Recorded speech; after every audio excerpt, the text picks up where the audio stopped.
and welcome to this week's In Conversation. My name is Phil Jackman and I lead on CyberNorth, the Northeast Cybersecurity Cluster, developed by Dynamo Northeast and supported by Accenture and the Innovation Super Network. Each week, I'm talking to somebody from within the cybersecurity industry across the region. And this week, I'm talking to Scott Urwin from Baltic Apprenticeships. Hi, Scott, how are you? Hi, Phil. I'm good, thanks. Yourself? Yeah, very good, thanks. Very good. Can we start off then? Tell us a bit about yourself and Baltic Apprenticeships, please. Yeah, thanks, Phil. So I'm the regional manager of Baltic Apprenticeship. I'm responsible for the overall Northeast strategy. I work with a team of Baltic staff, and our aim is to support the Northeast digital skills via apprenticeships. So Baltic Apprenticeships are a tech-focused, tech-driven premium apprenticeship provider, and we specialise in digital marketing, software development, data, IT, and cybersecurity apprenticeships. Excellent, excellent. So how's the pandemic affected your business? We're still in the thick of it. And are people still taking on apprentices? Yeah, so kind of over the last 3 months, actually, we've seen a fantastic response from the digital and tech economy in the Northeast. So for sure, like the pandemic has affected the region, but it's great to see that businesses are doing what they can to support the next generation of tech talent. We're based from the Catalyst, and it's our aim to create as many sustainable apprenticeship opportunities for young people who are based in the region. We know that the tech sector is continuing to grow, and in fact, since the beginning of lockdown, vacancies in the sector have grown by 36%. And it must be interesting taking on apprentices during this time, though. Sorry? It must be interesting taking on apprentices during this time, onboarding people, etc.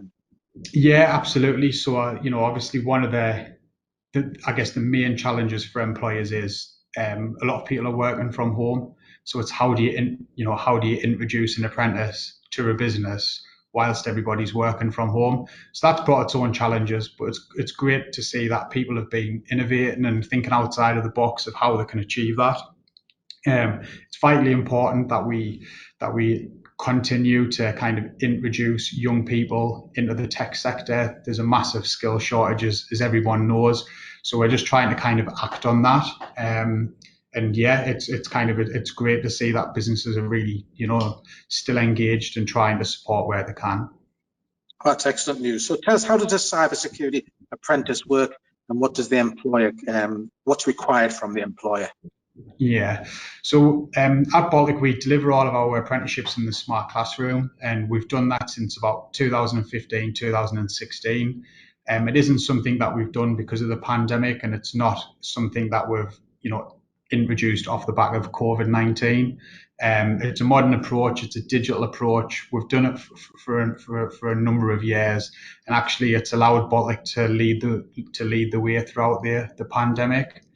So technically, there's 4 components to the cybersecurity apprenticeship. There's the knowledge modules that is delivered by a specialist technical trainer, and we deliver that in block delivery. Then there's the exams, so the training that we deliver to the learners that are on program. We want to make sure that that knowledge is retained. They'll also complete some assessment plans, and basically that's to kind of evidence that the knowledge that they're being trained in is actually them skills are being used in the workplace and are transferable. And then finally, there's something called an endpoint assessment, which basically is an external organisation assessing and approving their apprenticeship qualification. With regards to what's required from the employer, so the employer is required to support the apprentice by participating in their reviews and supporting them with their reviews, providing the apprentices on the job learning opportunities, supporting them with their 20% off the job training, and also they'll be asked to complete a reference for that endpoint assessment. Okay, excellent. And I presume the apprentice levy is in play here. Yeah, absolutely. So the short answer, because you could talk about the apprenticeship levy all day, is yes. SMEs can also benefit from government apprenticeship funds as well, Phil. So, and in addition to that, obviously they're doing everything they can to kind of keep the economy or support the growth with the economy. So right now there's additional incentives. So employers can claim up to £3,000 for hiring an apprentice at the moment, and that incentive's running until the end of January. Excellent. And so what did the apprentice get out of all this? Yeah, for me, it's a great question, that, Phil. It's something that I'm very passionate about. So they're going to get a nationally recognised qualification. They're going to get industry experience. They've got the potential of getting an industry recognised qualification as well, which will be included in their apprenticeship. But like I say, most importantly for me, it's an exciting, sustainable career choice. There's high growth, and it's a very rewarding sector. Excellent. So there's all sorts of different people out there. So what kind of aptitudes do you need to have in order to become a cybersecurity apprentice? Yeah. So there's been a recent study. So in the main, when businesses are recruiting an apprentice, what they want is somebody who's hungry, determined, committed, and hardworking.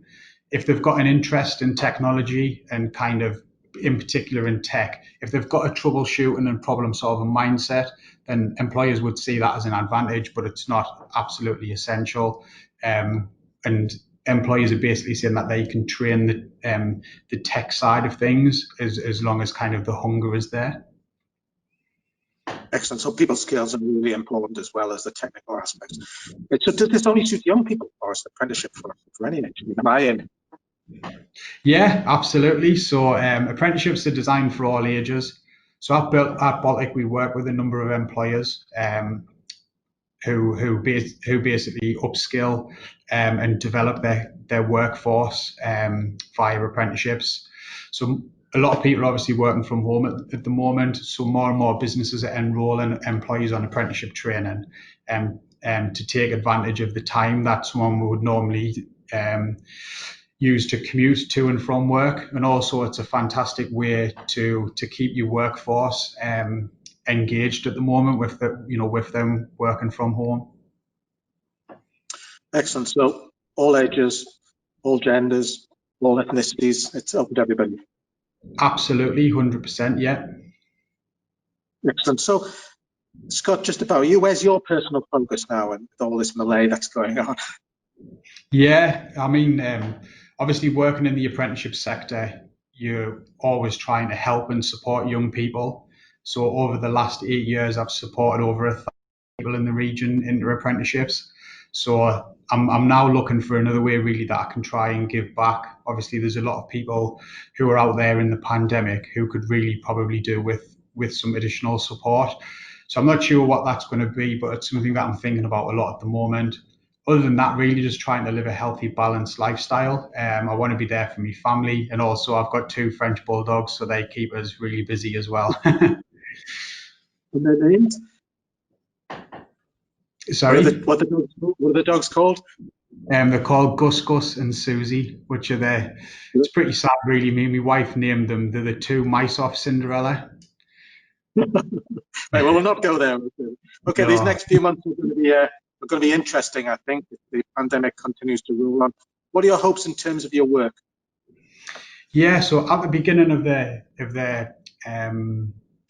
education year, we set out to generate 250 sustainable apprenticeship opportunities for young people in the region.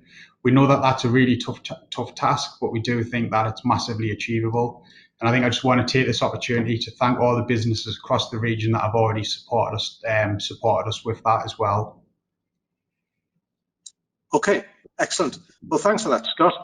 I'd also like to thank Robert Campbell, who's helped me to set up these In Conversations. He does all the stuff behind the scenes. So look out for the next Now series, and if you're interested in taking part, please get in touch. Thanks, Scott. Thank you. Cheers, Phil.